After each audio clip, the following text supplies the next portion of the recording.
Definitely not winning a race today.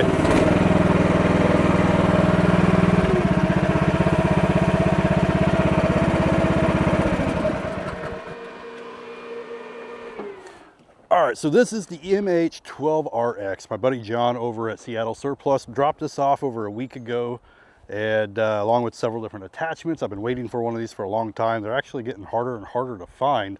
The auction houses are empty with them most of the time, and the prices have gone up a lot. Like this one I've seen online going for $5,000 to $6,000, I think it was saying.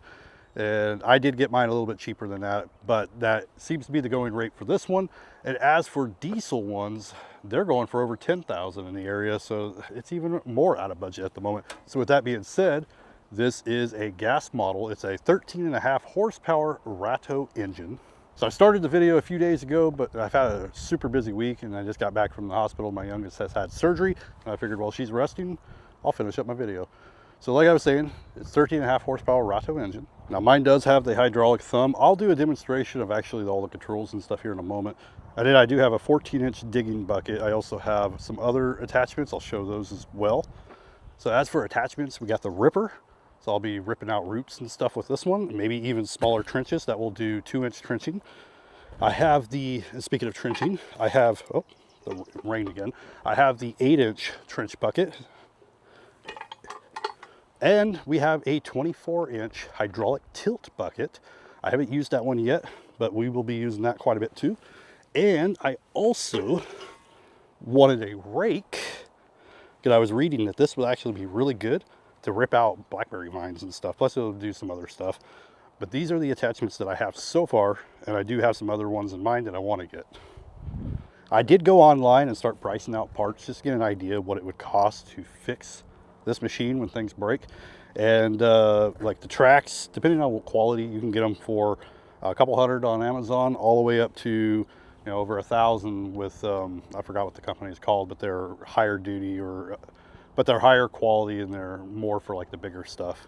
Now what is nice about these machines is that when you do have to repair them, none of the parts are very expensive. Most of the parts that you're going to replace are going to be within a couple $100, if not less. As for the engine, I was told it's pretty much equivalent to the Predator at Harbor Freight, and you could buy one of those and just swap it out. This one also has a sight glass where you can see the level of your hydraulic fluids and the temperature of it. Now this one does have a shut-off switch for the battery right here. It's a good idea to have. And you probably heard the fan. That was an addition by John, which actually keeps the machine a lot cooler. I've read that that is a fix for a lot of things. Now with this one, the engine access is pretty easy. Pop the door and we have access to the engine and everything around it. So it makes it a little bit easier if you need to do some maintenance on here. He did add a fan to this. You probably heard it when I flipped the switch. And apparently that fixes a lot of issues that people have with these machines, because a lot of them will overheat. The engine gets really hot, the gas boils and stuff up in here. So I've seen people, they put these fans on. Some put 2 fans. I might actually put a second one. And it keeps it a lot cooler and the machine just works a lot better. I am going to swap this seat out, but to access your fuel, you're going to pop this up, and then you can access your fuel pretty easily. Right here, it's not too deep in compared to some of the machines, so it makes it a little easier to fill it up. Now that gas tank won't last a long time, and I've seen some mods where some people have bought in the aftermarket tanks, like the big larger ones, and they'll mount them right here. And I'm actually thinking about doing that, get a larger tank, that way you can go several hours on the tank.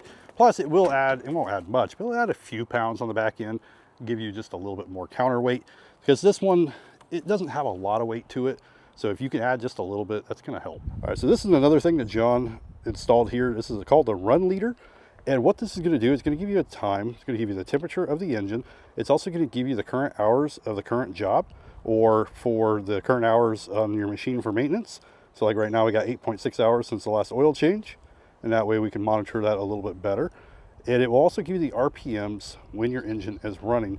You could go in and you could change the different jobs, and you could have, or actually there's the service one, and you can go in, there's some other features that I haven't played with yet.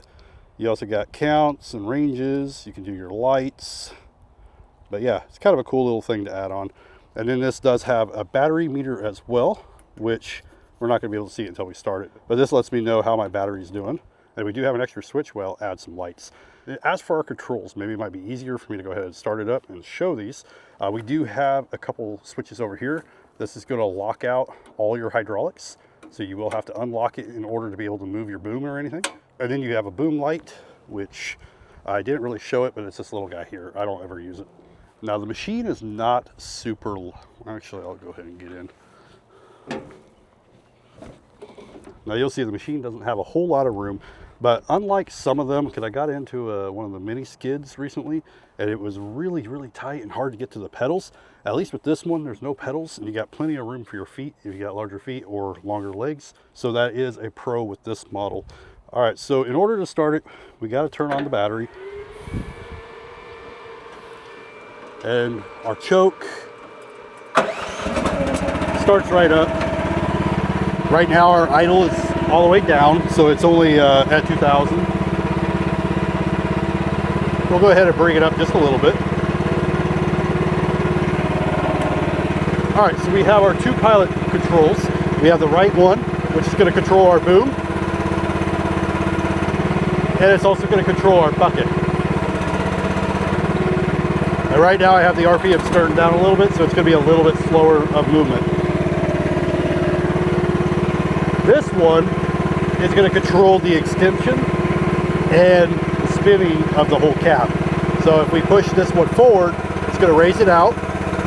And this one has, I believe it's a 6.9 feet reach. And like I mentioned, this will also turn the cab. Now if you turn it really sharp, it will turn fast. So you want to go a little slower. I'm still getting the hang of using these, so I'm still a little jerky with it. But if you go slow, it makes it a little bit easier, and you can go a full 360. But if you go really fast, or a little too fast, then it starts to get a little bit jerkier, and it's even worse if you have your RPMs up.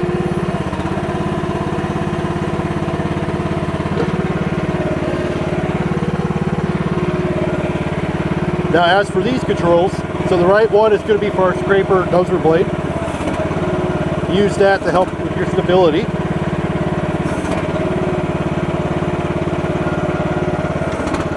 And this one here is for our hydraulic thumb.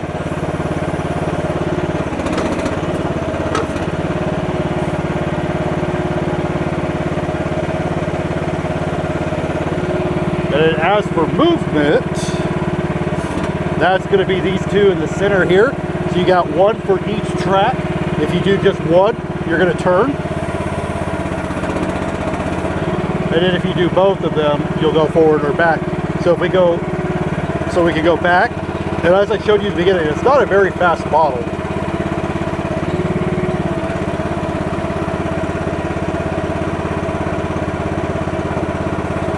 Now you can turn the RPMs up a little bit and go a little faster, but not much.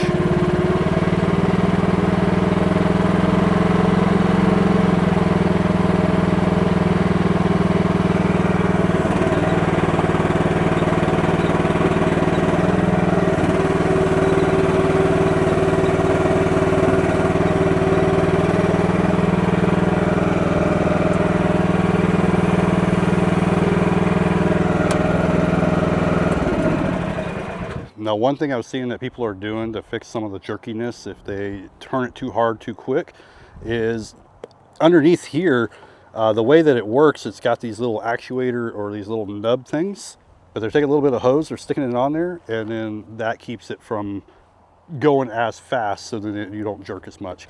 But if you get used to it, it's not that bad. I'm still getting used to it, but I'm not jerking nearly as much as I did in the beginning. Now the other day I did play with it a little bit. I did empty out some compost on a trailer, and this definitely made it easier than trying to shovel all of it. It was wet and heavy from the rain, so this definitely made that faster.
to be doing a lot of digging with this machine. I've done a lot of trenching by hand on a shovel, and I really wish I would have had this over the winter with all the rain that we had. That would have been nice. Now, is this as good as a Kubota, a New Holland, a diesel in general? No, not even close. But you're not paying anywhere near the price of those machines either. I can't afford a Kubota or any of those other machines, but I could afford one of these. And ultimately, this definitely beats digging by hand.